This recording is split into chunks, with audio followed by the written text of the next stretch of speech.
Hello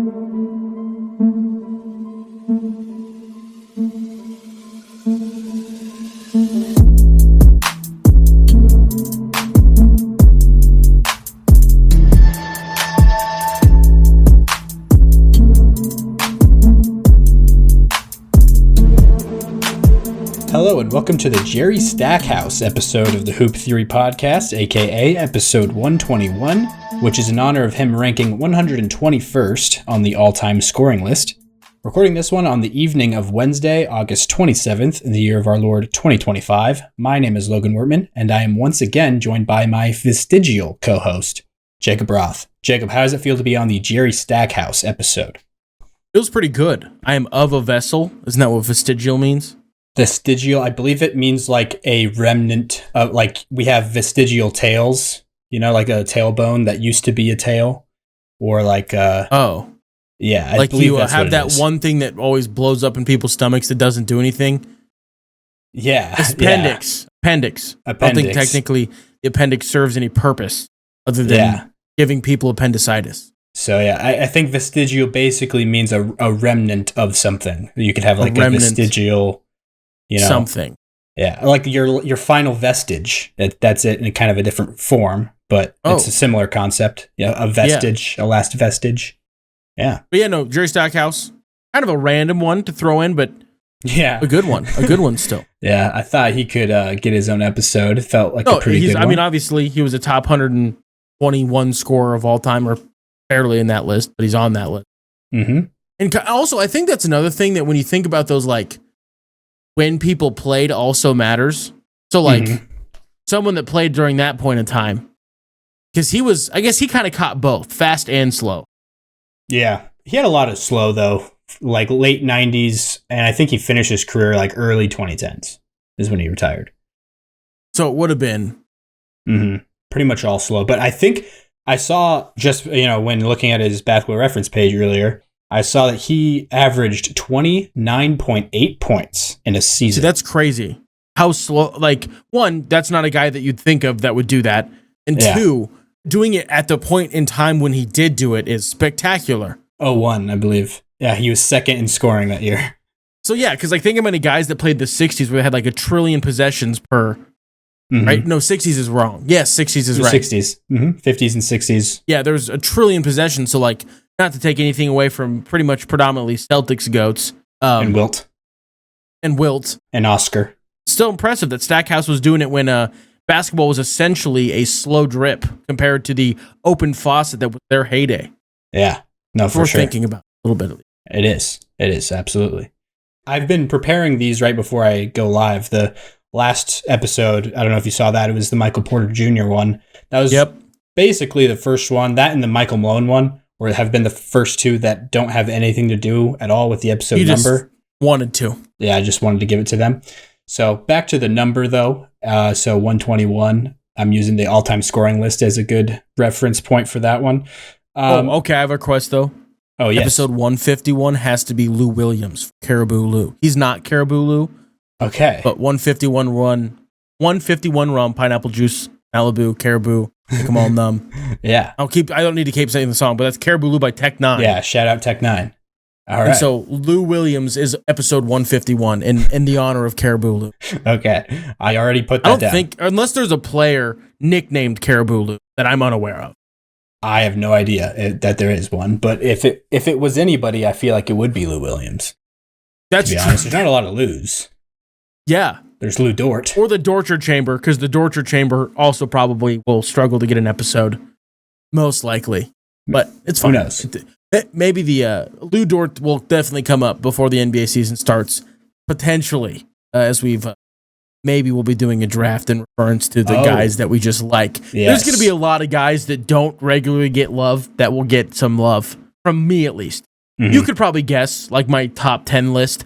I've also decided, this is like a tease for that one, I am going to remove myself from selecting like direct former Celtics. So like I can't take Al Horford and pick one round one, because I totally would. Or Luke Cornett. I'm going to remove myself.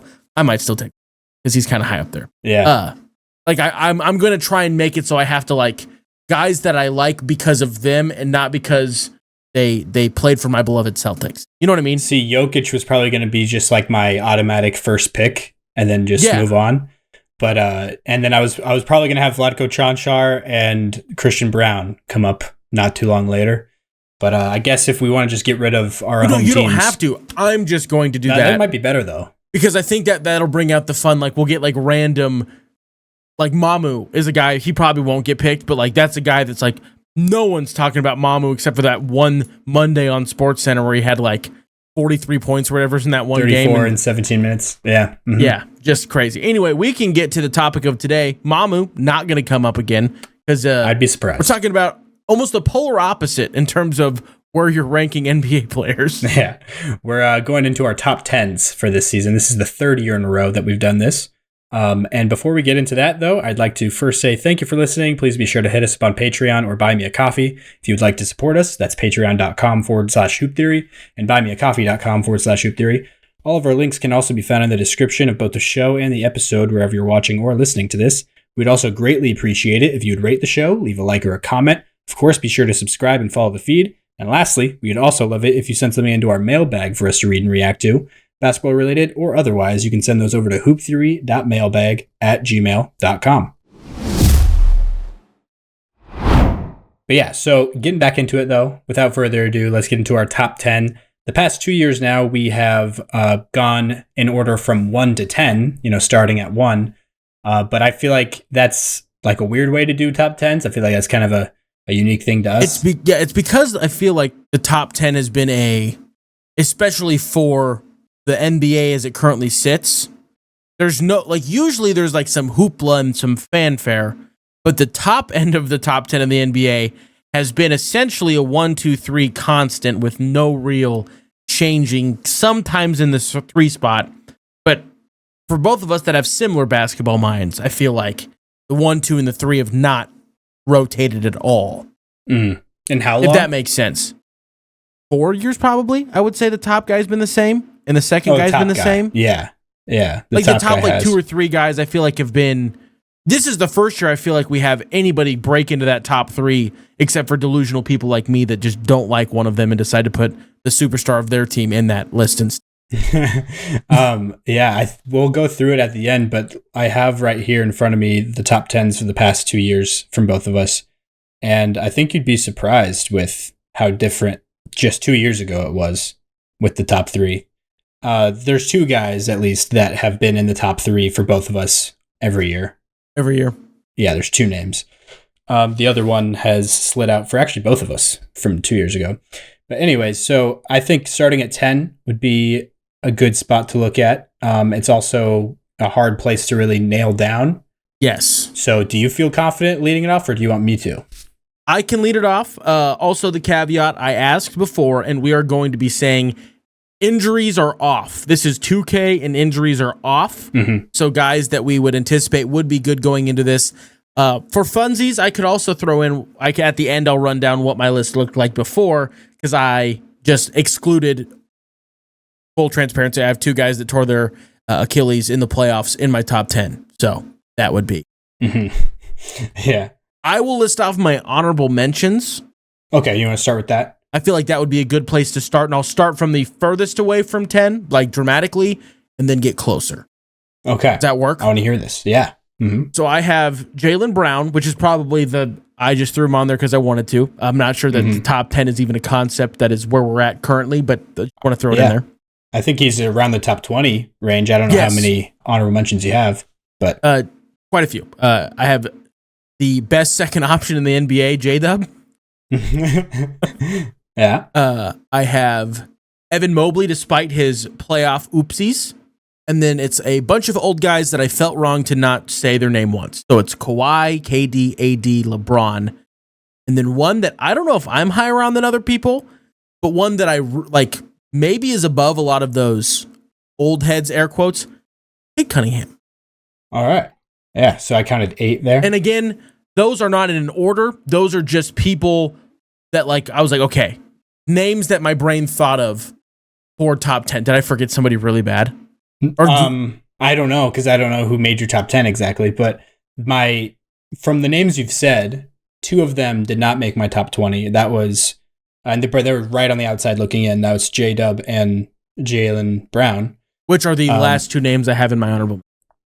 Okay, yeah. We literally talked about one of the people I forgot to write down, Devin Booker, before we started recording. I did write him in my honorable mentions like a silly goose. Okay, there you go. Definitely should have been there because we had a whole conversation about him. Yeah. Paolo, the other guy, maybe it's because we were talking about them, I didn't write them down. But those are two guys that are not top 10 honorable mention, but in that top 20 conversation, if we're going to go at that route. But yeah, oopsies, silly goose me. That's my honorable mentions. I'll probably forget someone. I forgot to give that disclaimer also. I said I was going to do it before we really got into the list. I've been busy with work. And so there's been no sports brain really going on much at all this summer. I tried to lock in a little bit for this top 10, but I try to go and like just make a list and then narrow that list down without looking at other people's lists. So my brain is not impacted and influenced, affected. I don't have an accidental mistake. So I probably, if I forget someone, I'm sorry. I'm not really that sorry, but I'm sorry. All right. So with your honorable mentions out of the way, looking at mine, this is kind of hard to lay out because I do have like 8 through 17, maybe 16. I might kick the last guy down to the next tier. 8 through 16 to 17 is all one tier for me. Do you feel like there is a rough spot where you could break that up to leave some suspense for your 10th guy in the league? Yeah, I think there's two guys I can break away from this tier. So okay, cool. Yeah. To give my honorable mentions, the last tier I have is 18 to 20 to complete my top 20, just to get a round number. Those three guys are Trae Young, Cade Cunningham, and Evan Mobley. Okay. And then at 17, I have Kawhi. Yep. That's, again, I didn't have my guys in order, but there was just a guy that I'm like, I have to say his name, right? Because if he's like healthy and has one last hurrah, he's like the second best player on the planet. If he's healthy and has the last hurrah. Like, I feel like that's in there somewhere. I don't think that's the world we're going to live in, but that's like a world. So, sorry, I'll stop cutting you off. No, that's all right. I think top 2 is like a little high at this point. A couple of years ago, probably still, if he was fully healthy. But like we just saw him in the playoffs this year, pretty much at full health. He had that one game that's like one of his all-time greatest works of art. And then the rest of his games were just kind of like pretty decently like effective. You know, it was like not like outstanding, you know? So at this point, I think Kawhi, like when he's at his best, is like probably like the 8th best player in the league, somewhere in there. That's fair. But so I have him at 17 just because of the health factor combined with that, like him just being very unreliable. Kind of, it makes it easier for me that's the guy that I have like at the end of this tier that I feel like I could push down a little bit just because I feel like the availability factor hurts him quite a bit.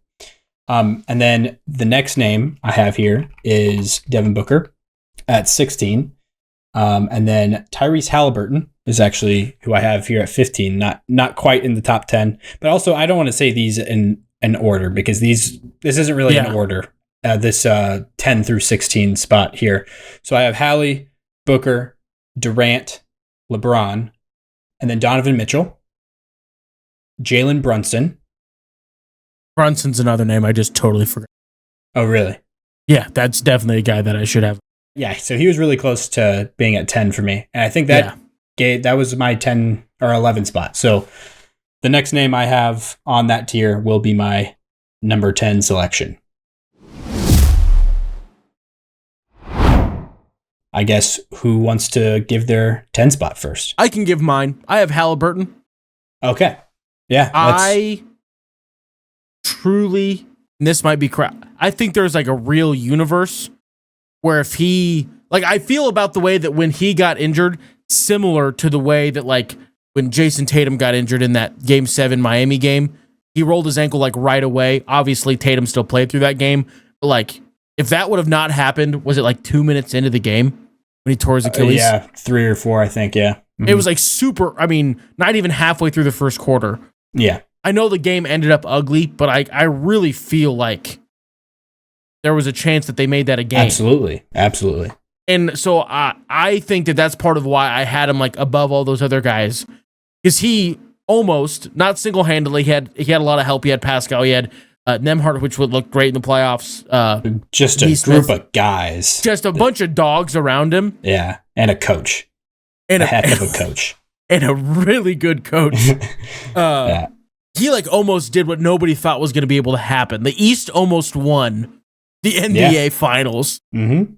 And the team wasn't green. Going into the year. Or the Cavs. Yeah. Yeah, it was okay, the East isn't going to win, but if they do, it's only this direct route. These are the only roads we could see. And then even after those two teams, they're the next team consensusly was definitely not Indiana. No, I would argue you could name the Knicks, maybe the Bucks even. I'd say the Bucks were there, maybe the Dame Giannis thing. People were more likely to think that the aging Bucks were going to be more likely to be able to beat whoever came out of the West than what the Pacers did. And Halliburton is the one that was the engine of all of that alongside the brain of Rick Carlisle. Obviously, the coach is a huge part of it. But I feel that's why I put him in the top 10 spot. Maybe if it's only in title, to be he's a top 10 guy. Just because of what he did. I mean, he took what was a consensus. Everyone thinks they're going to win, especially once they got rolling. They're oh no, this is no joke. This is the Thunder are going to be very good. There's no youth getting in the way, and they did it. And the Pacers almost did it. They were that close, and I don't know if they beat them in that game 7. What if they definitely could have suck? But if he doesn't go down 4 minutes in, they definitely could have, because you know what's a really dramatic, emotional momentum swing? A disgusting dunk off of your best player tearing their Achilles. That's terrible. That sucks. I feel for Indiana fans, but that's why I have him at 10. I can digress now. But yeah. Yeah, no, for sure. I definitely agree with all that. And the Rick Carlisle thing, he almost, he already did that back in 2011 with the Mavs, had one of the craziest, most Cinderella story-esque runs. This would have just been probably the surefire number 1 pick for the rest of eternity if the Pacers would have actually pulled it off. Halliburton almost did a Dirk-esque thing. A Dirk, that guy's a top 3 at his position. Yeah, I'd say the consensus top 2 examples of those championship runs currently are the 2011 Mavs, or maybe the top 3, 2011 Mavs, 2019 Raptors, and then the 95 Rockets. Those 3 all did that, and then the Pacers would have been honestly probably at the top of those. But 4. Think of the players that did that Halliburton would have been remember when the Raptors had Kawhi at the peak of his powers? Oh, remember when the Rockets had Hakeem?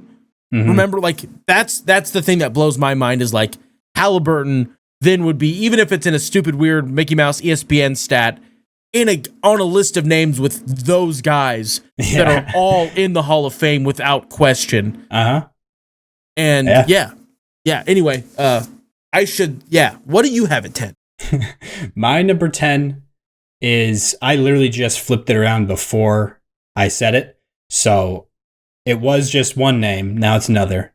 That name right now is a pretty long one. It's Victor Wembanyama. This is who I have at 10.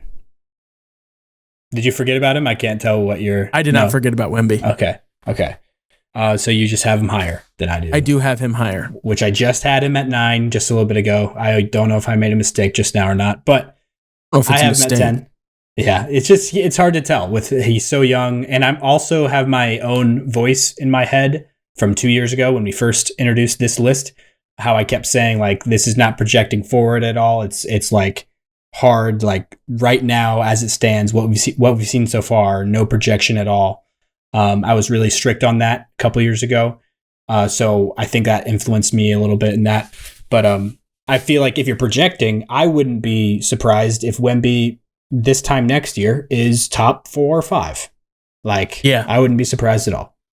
And, just the two-way factor, it's really the defense is the main thing that it's just so valuable. On offense, he can be a little bit spotty in his shot selection, but he's also so efficient just because of how big he is if he gets the ball anywhere near the rim. Yeah.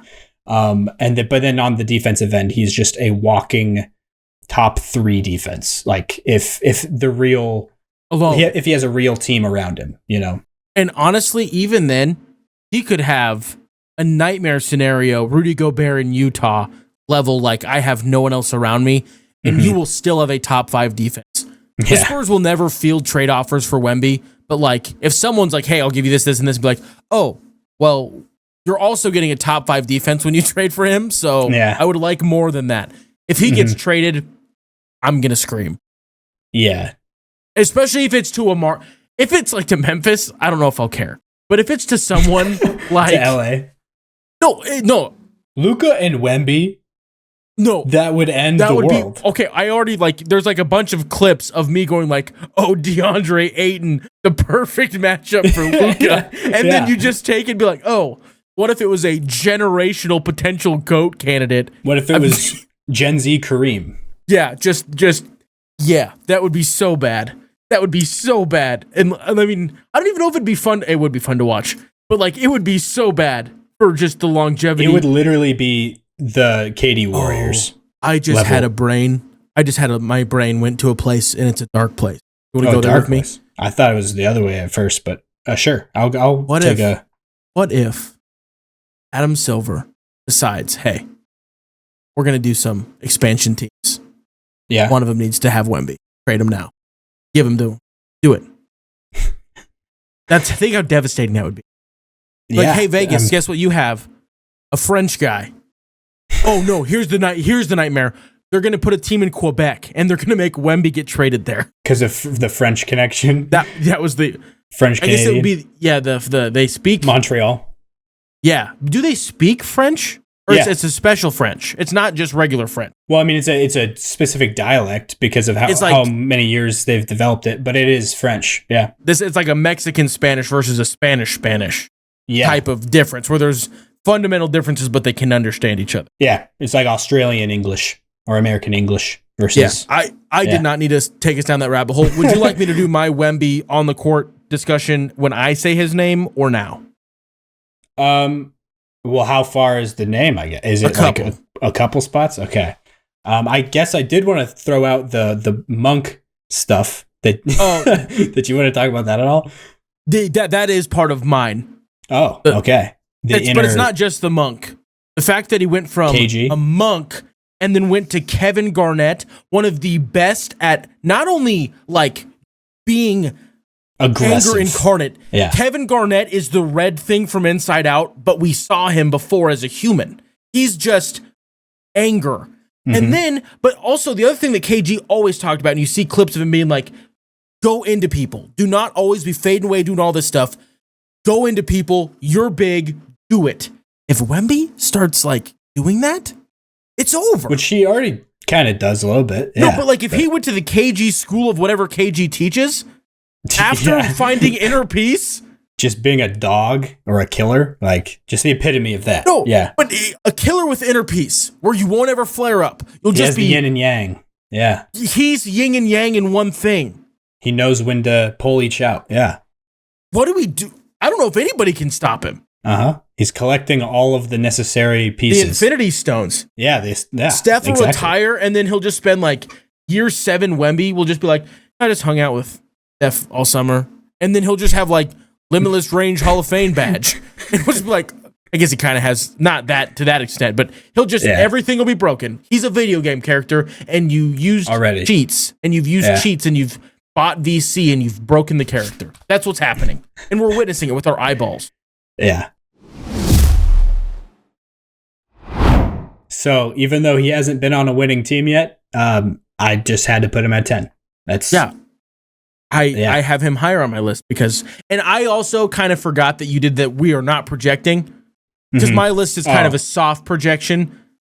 So so that's kind of also partially why he is higher up on my list. Would you like me to go to my number 9? Did you give your 10? I can't remember now. It was Tyrese Halliburton. Oh yeah, Hallie. Which I should put that down. You put AD as a honorable mention, right? Yes, I did. Okay, that's who I had written down as my guess for who you had at 10. Oh, really? But yeah, he was an honorable mention. He was close. The 3 guys that I kind of had, it was tough because I felt good about the top 8, who they were.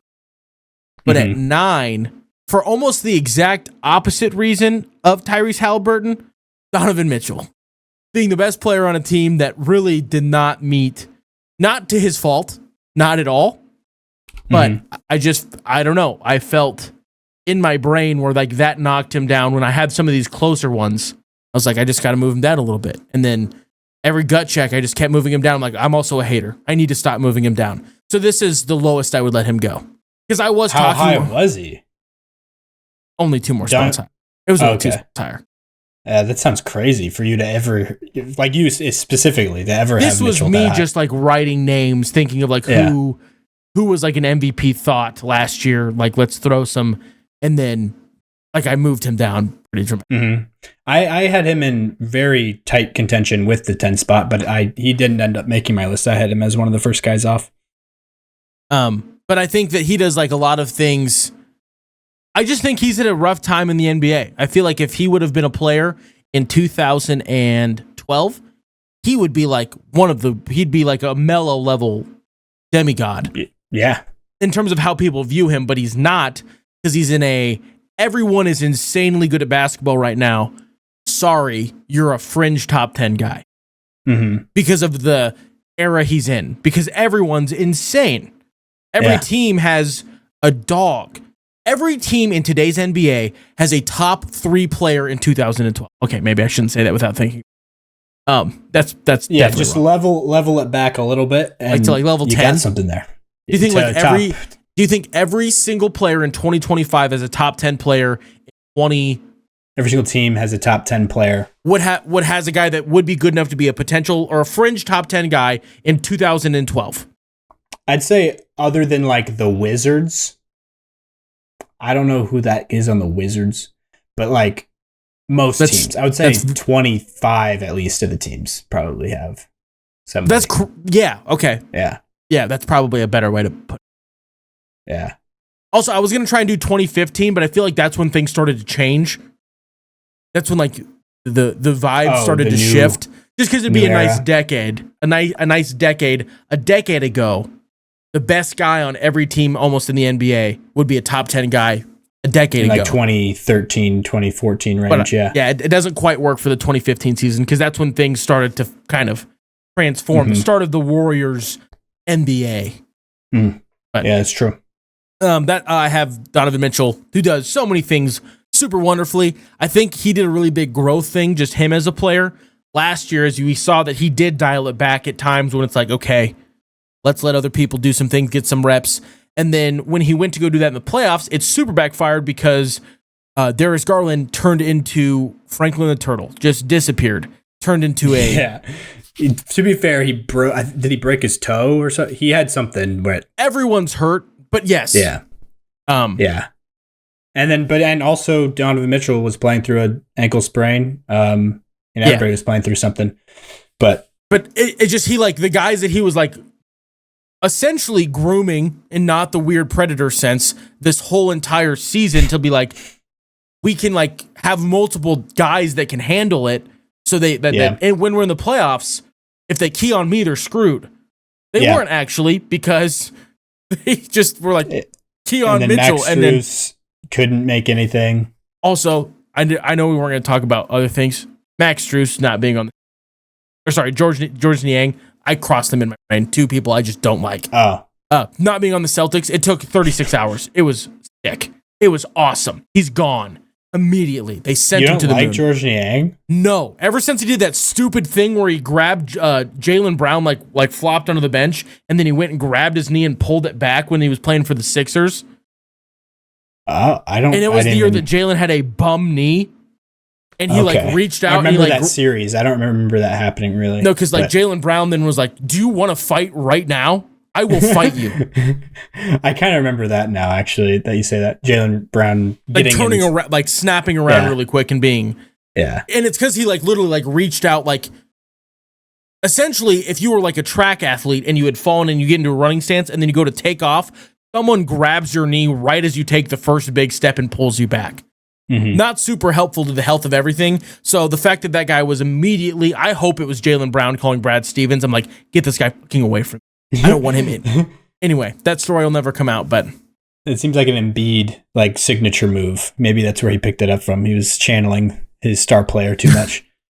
Maybe. But anyway, I was glad he's not a Celtic anymore. But Max Strus also, for some reason, they scratched the same itch in my brain. Kind of like Quincy Acey and Kylo Quinn. Where they like they're different players, but they scratch the same thing in my brain. The same part of my synapses fire. Or Nicholas Batum and Dabo Cephalosha for you. Yes. Where they're just people where they just like, there's no reason they should. They just do.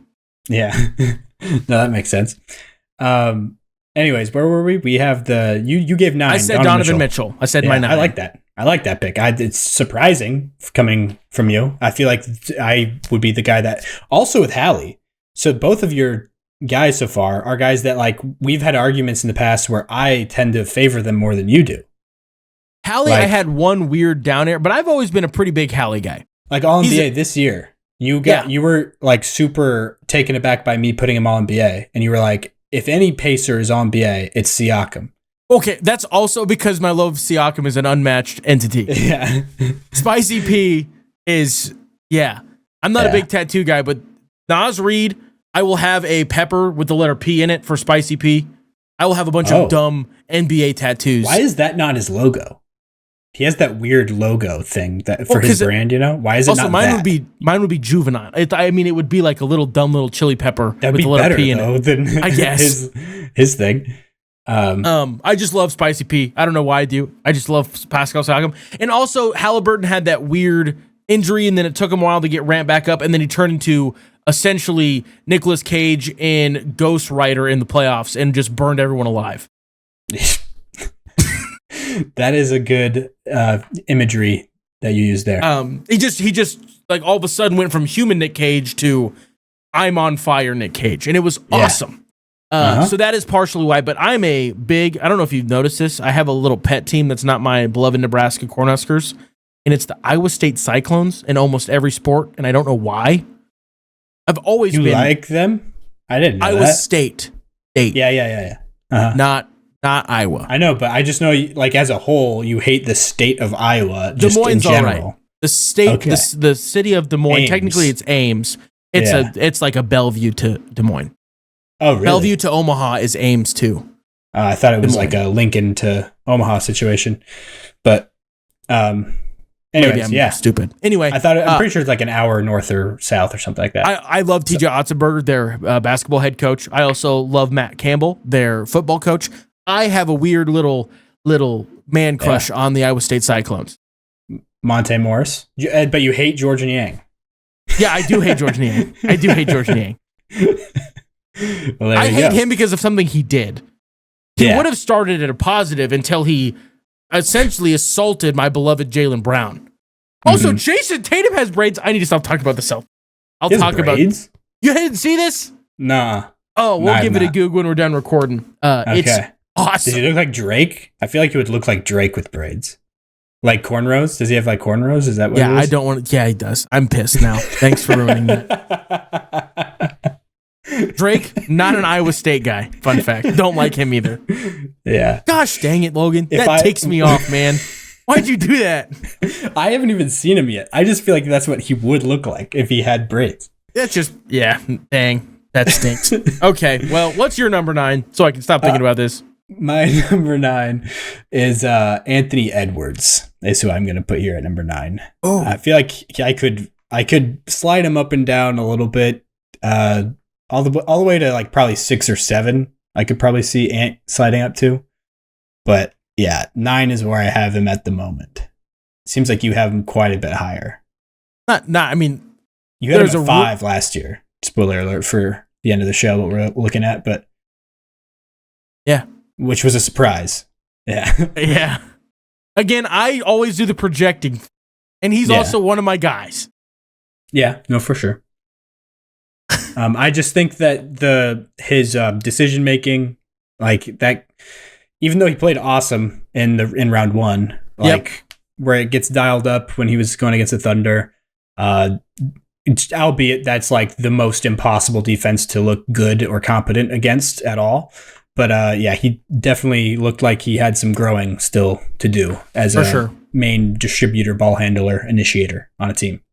I think I would like to see them next year, and they've almost made no changes, so we essentially will get to see them run it back. I think more reps with like Julius Randle being an offensive option and Ant maybe finding some happy middle ground between this, like, I'm J.R. Smith, I heat check, and I'm also the fastest first step in the West.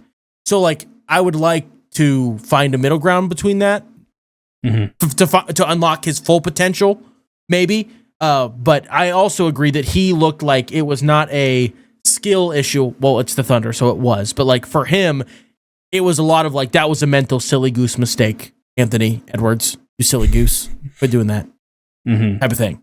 For sure. But yeah, I feel like at his best, obviously, he's one of the very few guys in the league that is going to go for like a huge number on a scoring night. You know, like you can go for 50 against just about anybody, I guess is what I'm trying to say.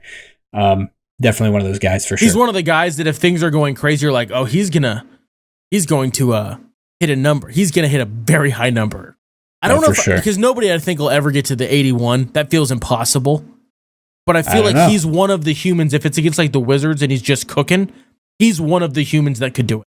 Yeah, I felt like this was a good conversation. I've thought about this before. If anybody were to beat Kobe's 81, who would it be? Who is it?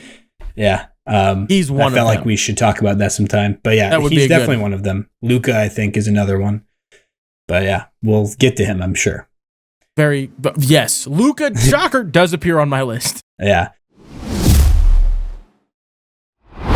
So there's my 9. I guess to kind of snake it, although I don't think we really did that with 9 and 10.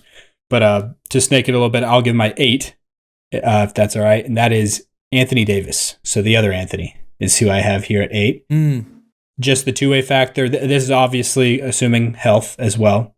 But yeah, so I just have him here just because of the rock solid, like when he's healthy in the playoffs, especially, he ascends to just a different tier. As far as in the playoffs, he's the best defender, I think, in the modern era, to be quite honest. Wemby, I think, will give a challenge for that. But the key to that sentence is he needs to get to the playoffs to begin with first, you know? Yeah. But once he's there, I'm sure he's definitely going to be that new name. But yeah, Anthony Davis is just the guy in that territory at the moment for me. And I think that obviously he's like just like a better version of Evan Mobley, who's a guy that I was also considering. You know, he's a guy that I put in my honorable mentions. He's a polished version of Evan Mobley. Yeah, no, for sure. Because he's had the time to polish. I feel like I must be forgetting someone.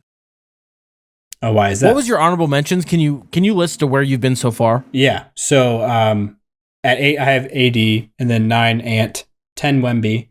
And then my 11th through 16 is Brunson, Mitchell, LeBron, KD, Booker, Halliburton. And then I have Kawhi, Mobley, Cade, and Trey. Okay. Or you know? Yeah. There's someone that I'm messing up. I don't know what it is. I'll figure it out. I'll cross like on your list or my list? I feel like my list, I'm missing something. Because I have a name that maybe I just missed it both times. That you have a name that is on your list that I have not said at all. It's my next name, so I can just say it. I must have just missed it. And I haven't said it at all? Wait. Let me guess it. I want to try to figure out who this is. I might have just missed it. That's most likely the scenario. Okay. I just didn't hear you say it because there's no way. You forgot them.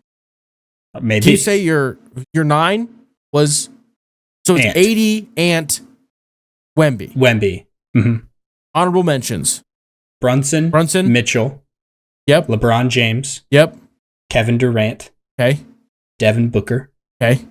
Tyrese Halliburton. Okay. Kawhi Leonard. Yeah. Him? No. Or okay. K. Who else? Evan Mobley. Yeah.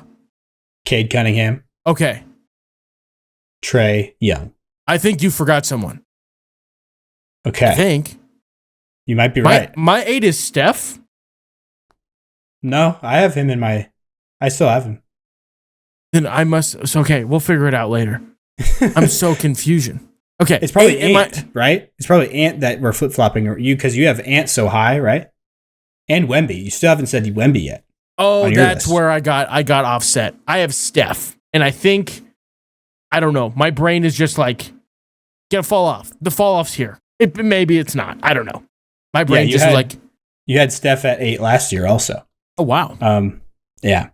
So I mean, I don't have him that far off from 8. So Steph is my 8. I don't really have anything intelligent other than I was like, he needs to be there. Let me think. I definitely have him above the Mitchell Halliburton guys.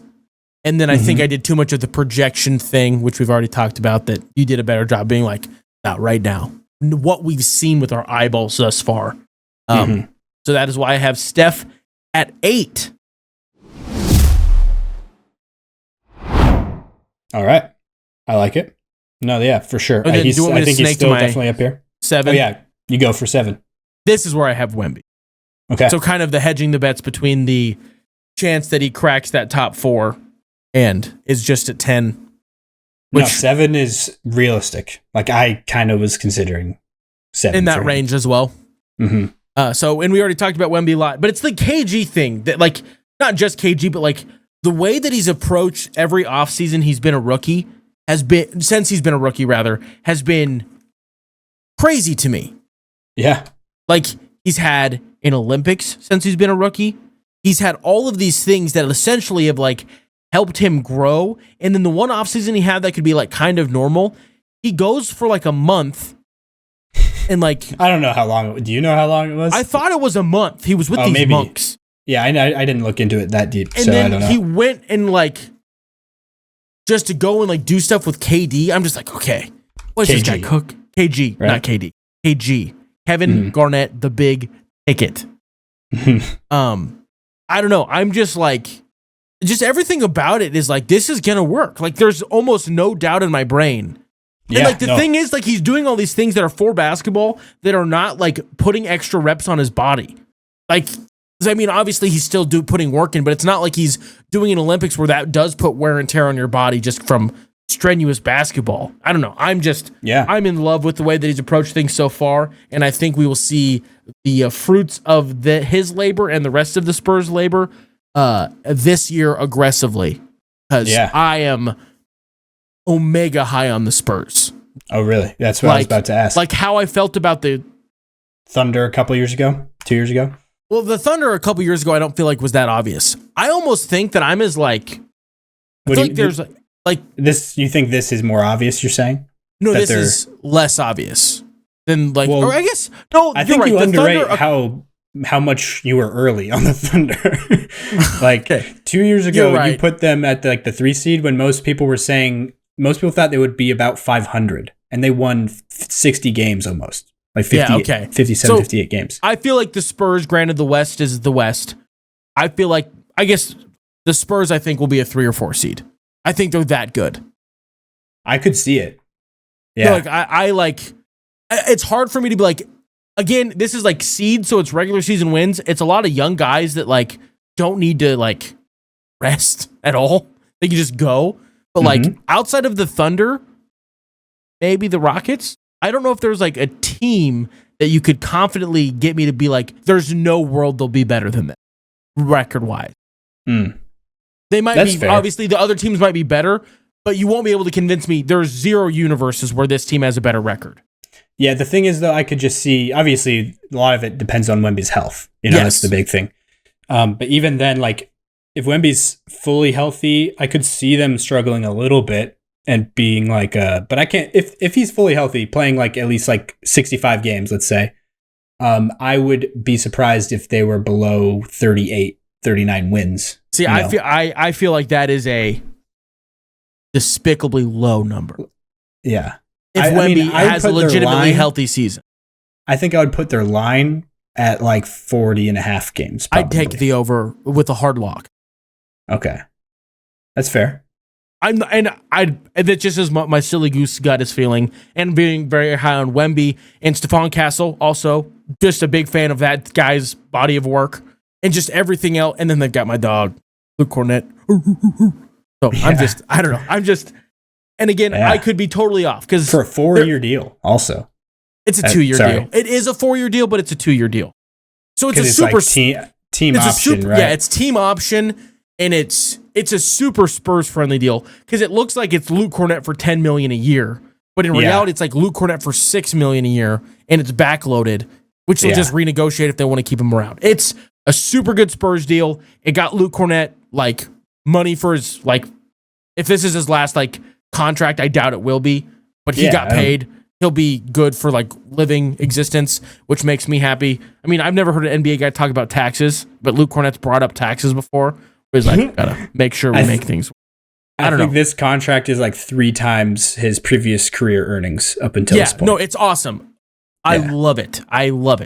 But that is again thing that I don't need to continue talking about because I keep roundabouting into my Celtics and I didn't want to. But my brain doesn't work very well. So I have Wemby at 7. Who do you have at 7? My 7 is somebody that I very well could have just like avoided putting him on this list at all just because we haven't seen him play basketball in so long. Really since like the very beginning of the season. Oh, this is who I forgot completely, and I know why I didn't. I figured this is who I have. Yeah. Mm-hmm. Yeah. When you're talking about forgetting somebody, my first bet would have been this guy, and that is Joel Embiid. Yeah, I have him anywhere on this typed document in front of me. I don't believe because I forgot. Not as like a slight. I feel like I don't think I'd put him this high. Hater, I am. I feel like I probably would have thrown him in like. Honestly, just out of spite, the honorable mentions. Mm-hmm. Just because it's who I am in my soul. Yeah. I just felt like I had to put him here because that's like fair. When he's playing, we talked about this on the phone recently, off the podcast, but he, more than anybody in NBA history, the person who has scored the most points per possession of basketball ever is Joel Embiid. And the other thing is like when he's healthy, he's also a pretty good defensive player. He's not like a devoid of like, oh crap, we got to build around this. No, he's very large, very in charge, and uses it defensively as well as offensively. So yeah, that's a very good name, a good logical place to put this person. But again, who knows which one shows up? And he's also a guy that I feel like his team will either like, oh yeah, we won mid-50s games, or we won 25. We don't know how, but that's just the way the cookie crumbled. Yeah, no, for sure. Definitely. Is that the biggest possible swing that we think there is in terms of? I think it's either them if or the one Pelicans. guy goes down, if one human goes down, one human. Oh, okay. If one guy goes down, it's got to be the Nuggets, right? Oh yeah, because you guys would suck so bad. You guys would be essentially the Chicago Bulls. It'd be so bad. Yeah. But that's like a weird thing because it's like it's not very realistic. Like we've never seen Jokic miss any really extended it would have to, period I'm not of time. even gonna say it. I'm gonna start knocking on wood and not even say what I was thinking. Yeah. For what Embiid, if we traded, it's just like another Tuesday. What if we traded 15? What if we just got a little crazy? Yeah. And traded 15. Yeah, Embiid, it's definitely more of a normal situation for him to be missing large swaths of time. One could say it's the majority of the time. Yeah, just about. I think it is actually over 50% of the games of his career he's missed. Very close, but that shouldn't be close at all. No, that's like the last stat that shouldn't be close to 500. Yeah. Anyway, that's crazy. That makes sense why you had him, and that's the guy. If we were trying to who Jacob, that's who I did not have in my top 10 at all. Anywhere near it. No. Next up is a name that we have also already said. Anthony Edwards. At 6? At 6. Oh, is it your turn? I'm sorry that I cut you. No, I don't think so. I wasn't about to go into it. I have 6. I have Anthony Edwards. Probably just a little bit higher because of our personal preferences of like that. That's probably the main reason. And I forgot Joel Embiid. I don't think I'd put Embiid obviously in that list still because I'm a hater, but I love Ant. Makes me smile. Who else do you have in the top 6 though? I'm a little confused. I have only 5 left. Oh, because Ant is 6th. Yeah, duh. Ant is 6th. All right. I'm bad at math. But 5 makes sense then, right? I don't have. I'm looking at top 5. Okay, yeah. Also, it's my top 5, so it super makes sense. But yeah, if injuries are included. Yeah, I have the same exact top 5. I feel like this is the easiest. Like I think it's in the order. top 5 was super easy. I bet you we have it in the same order. No, we don't. So my 2 through 4 is like I could do any order really, but 1 and 5 are dead set in positions. I am also the same. My 1 and 5 are the same people. And I bet you they're the same as yours. Oh, yeah. No, that is for sure. Yeah. It's just the order of the 2 through 4 guys. The I know exactly. People that dictate our mood the most are 1 and 5. Yeah, that's true. But also, I feel like that's a pretty consensus thing, especially for the number 1 guy. But, I think most like real basketball people who are doing the injuries turned off button in their brain would have this. Who is your 6? My 6 is Steph. Is Steph okay? Yeah, and this is kind of what I was just saying about the top 5 is so solidified to me. It's weird, like the past few years, I feel like there's so many people that you can throw into a top 10. It's like so deep. But this is like the first year where I felt like after the top 5, then I was like, I can't think of another guy who I'm like, this guy has to be a top 10 guy. You know, like all literally starting at 6, I'm like, he could be at 11. Well, and I think the thing that's tough is that's also in a weird way of like so many guys you want to say they're top 10. Our brains have had to deal with it for like 3 years. So now like the top 10 title, we're like, okay, you've got to be a really big deal to be in the top 10. So there's like essentially the top 20 or the top 20 sans the top 5 is like your brain is like, okay, I could rotate these guys in any way, kind of depending on, because I do think that there is like the elite of the elite and then there's just guys that are very, very good or aging, I think is the biggest thing for like this Steph spot for like why I had him lower in the top 10 was because like obviously if Steph's like going to be back to what he was when he was like dominating things at points last year, like that guy's for sure a top 10 guy, but you just don't know.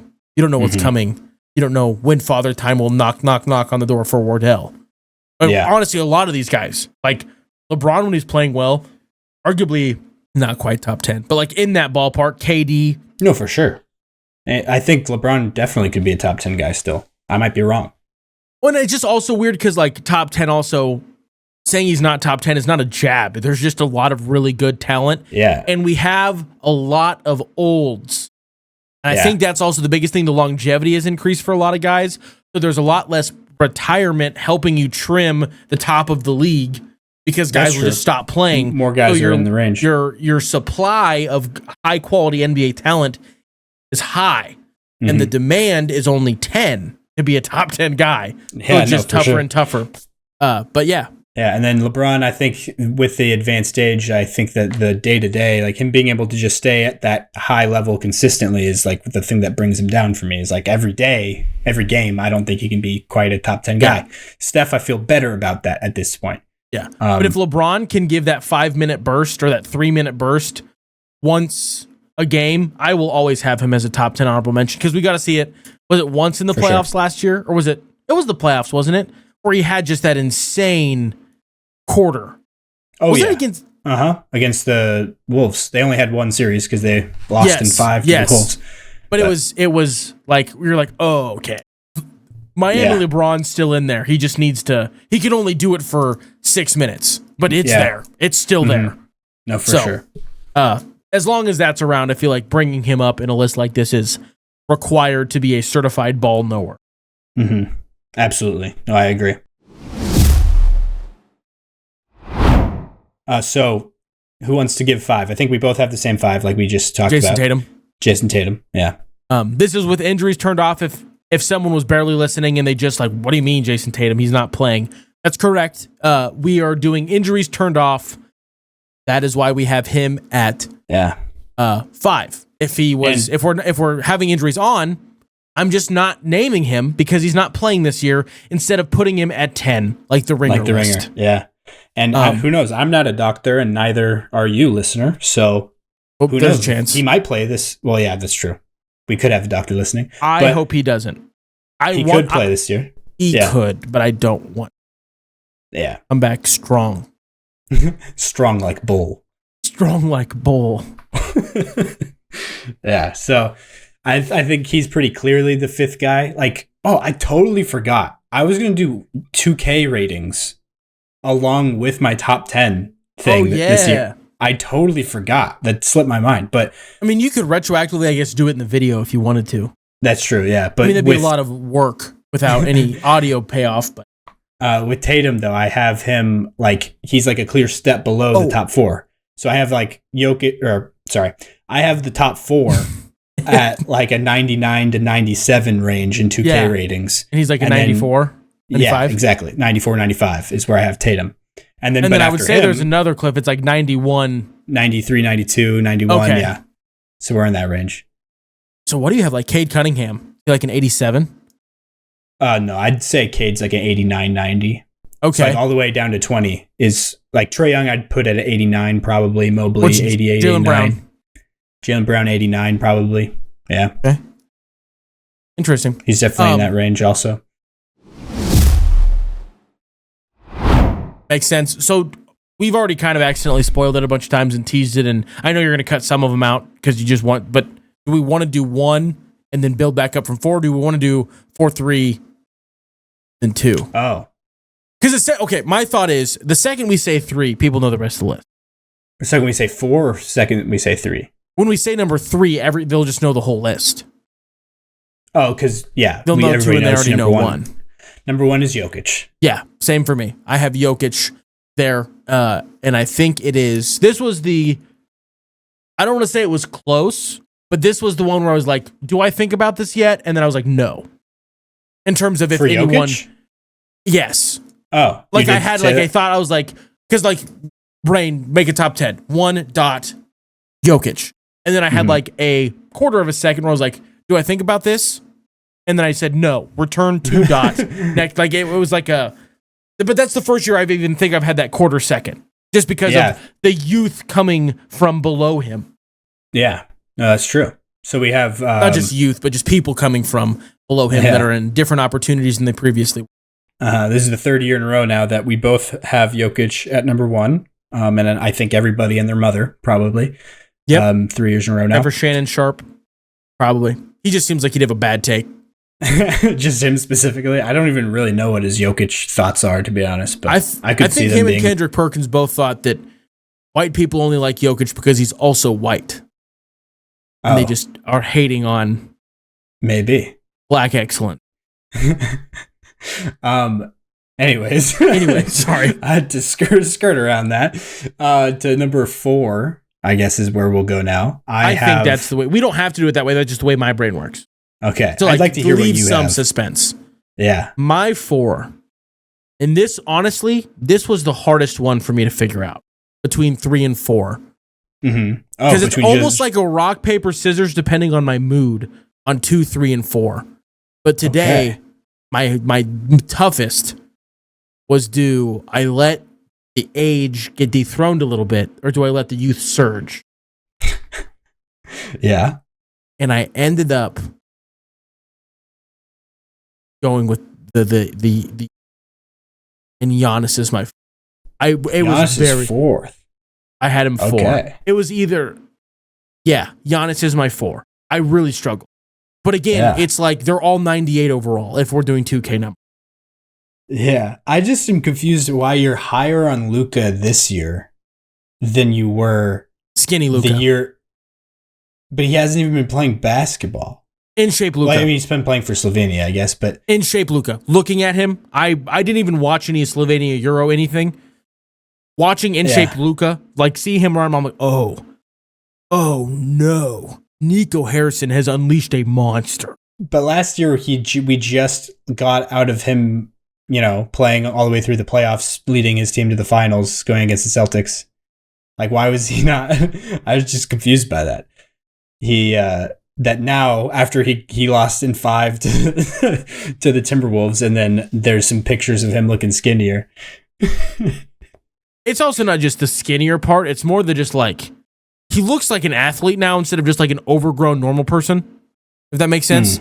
He just like, obviously he always looks like an athlete because he's like 6'7" or whatever he is, 6'8", whatever he is. Mm-hmm. Yeah. But like when you physically look like an athlete, also I think the first year of the Lakers thing. Yeah, no, for sure. I agree with you. Not like in terms of comparing their playoff runs, I feel like is not fair. Absolutely. I agree. Yeah. I guess it's just for Giannis, I don't feel like anything should have slid him down, I guess. And so then that means Luka must have risen for you. Yeah. And I don't know if I would say it's Luka's all super close. Risen for me in one 1 year's time. But because of how high I already had him, I had him at 2 last year. Yeah. After coming off the playoff run. You had him at 3 behind Giannis. And then that leaves the one guy that we haven't named yet in this top 4. And that's who I think I'm going to have to put at 3. I want to say I have Luka at 4, by the way.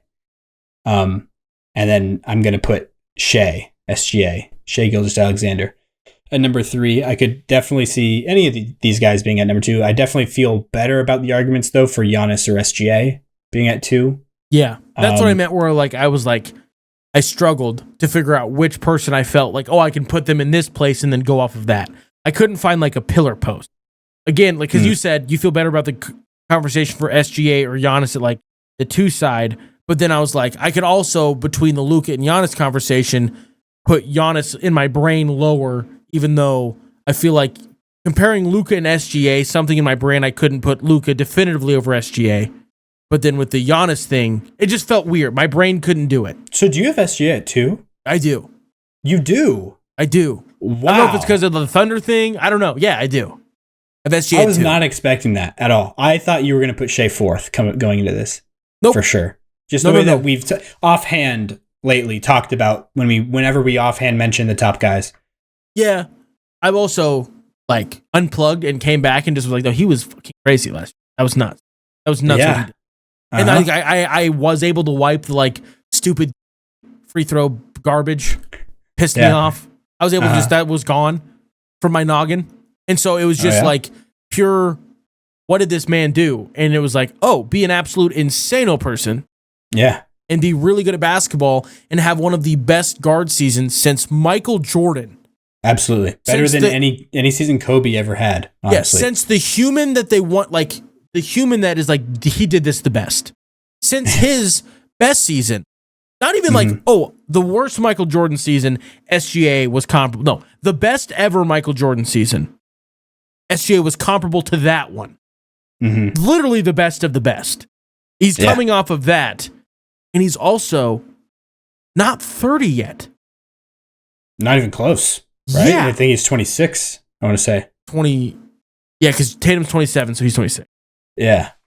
But they there's 6 months of the year where they're the same age. He might have had a birthday. I don't know. Yeah. But yeah, it's turning 27 this season. Same age as Luka. Same draft as Luka.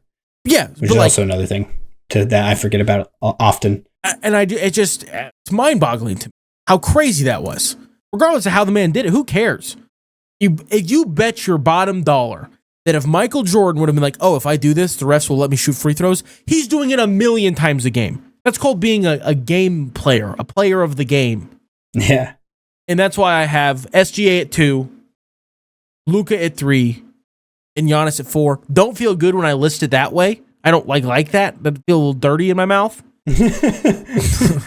But again, they're But I know I like that it's different. I like that we have different gone lists. if I was if I could do so tiers, it's Jokic at the top and then those 3 guys, right? Yeah. Yeah. So if I'm doing tiers, that is the way that I do it. And I literally would put them as tier 2A, tier 2B, tier 2C. I don't even want to put them in different numbers. Yeah. No, I literally, if you, not even kidding, looking at my top 10, I have every single one on its own line except for those 2 3 through 4. I have all 3 of those guys on the same line. So that's how interchangeable those guys are for me. But I did land at the spot where I feel best about Giannis at 2. Just because of the 2A factor. Are we complete opposites? Do we have it totally flipped? I have Luka at 4 and you have him at 3. Yeah. So I just shuffled around. Mm-hmm. I have Shai at 3. You had him at 2. Yeah. So literally just grab Giannis and slide him to 4th is how do you get from my list to your list. Yeah. And then Jokic all by his lonesome at the top. Which makes sense to me. I don't know if there's too much more else we need to go into with that one, seeing as we're pretty deep into this one. And just as a quick thing, looking at last year's top 10, my number 1 was Jokic, and both of ours was Jokic, and then I had Luka second, you had Giannis, and then we had that same flipped around for 3. I had Steph at 4 last year, all the way up at 4. You were way higher than I was. Yeah. And you had SGA at 4. Embiid was my 5. Ant was your 5, which Ant actually went down this year to 6. And then SGA I had at 6. You had Embiid. Then I had KD at 7. You had Tatum. And this is the other thing I kind of forgot about. It's weird just thinking about a year ago where Tatum was for both of us, because I had Booker at 8. You had Steph, and I had Tatum at 9. And then you had KD. I remember that made me really mad. I remember how upset that made me. Yeah, because coming off the championship, the Olympics is what it did it to everybody's noggin. And that. Because stupid Steve Kerr. But it's also in the playoffs during the championship run where they didn't play like anybody. He did not shoot well at all the entire time. No, he did not shoot threes well. Yeah. So it's like, it felt like Tatum's one of his biggest strengths was just gone for some reason. But that's also when I had the take that what if between because Tatum and Simmons, just because it's Philly and Boston, got like pitted against each other all the time. In the early years of the when career. They were young. Yeah. What if Jason Tatum is the one that actually ends up closer to Magic Johnson than Simmons did? Simmons? Yeah. Because he started doing the passing thing in the playoffs like a lot, and then we saw that continue to develop in the year. Not to the same extent that I think the playoffs had it. Yeah. Oh, for sure. And then in 2023, this is the one that's really different. We both had Jokic 1, Giannis 2, and we both had Steph 3. So we had the same exact top 3. And then that would have been right after he bullied myself, right? No, this was after the Nuggets title. So it would have been a year removed from the Warriors title. But then I had Embiid at 4, you had KD. I had Luka at 5, you had Embiid. I had KD at 6, you had Tatum. And then I had Tatum at 7, you had Luka. Luka at 7. So that was the thing before when you were saying like the past several years we've had the same like top 3. I was assuming you meant Jokic, Giannis, and Luka. And so just 2 years ago, you had I had Luka at 5 and you had Luka at 7. Oof. Yeah. And then Booker, I had at 8, both the past 2 years. You had AD at 8, I had AD at 9, and then you had Booker at 9. I had LeBron at 10. We did last year, but 2 years ago, I had LeBron at 10, you had SGA at 10. That was the first appearance of SGA. That was the Thunder year. That's when I was like, okay. Uh-huh. Yeah. No, yeah, for sure. That'll be one of my takes. That and then the Hawks. The Hawks, when they made the Eastern Conference Championship. Oh, yeah. 21. When I called them when I was like, they're a dark horse. They're pretty good. And you're like, what are you talking about? Yeah, you said that you put them in the dark horse contender tier. That was before the season started. Yeah, it was. Definitely was. And then that magical... I put them at like the 9 seed, I think. Then that magical run happened. Yeah, it definitely did. That was fun to go down memory lane a little bit. Yeah. No, yeah, it's cool to look at those for sure. I think there was something that I forgot to get to right before I was about to say that. Start going into the top, our previous year's top 10s. I might not remember it though, and might just have to close up the episode. That's just the way this will seem like it has to go now. But yeah, thank you for listening to this one. Appreciate it. Be sure to check out all the things coming soon. We're going to be doing the over-under lines very soon. I recorded a video recently of me predicting the FanDuel over-under lines and then reacting to them, comparing them to my predictions. That'll be out before this episode is out, I'm sure. Seeing as I'm about to press upload on it. But yeah, we do really appreciate you listening. Stay happy, stay healthy, and we'll talk to you guys next episode. Peace.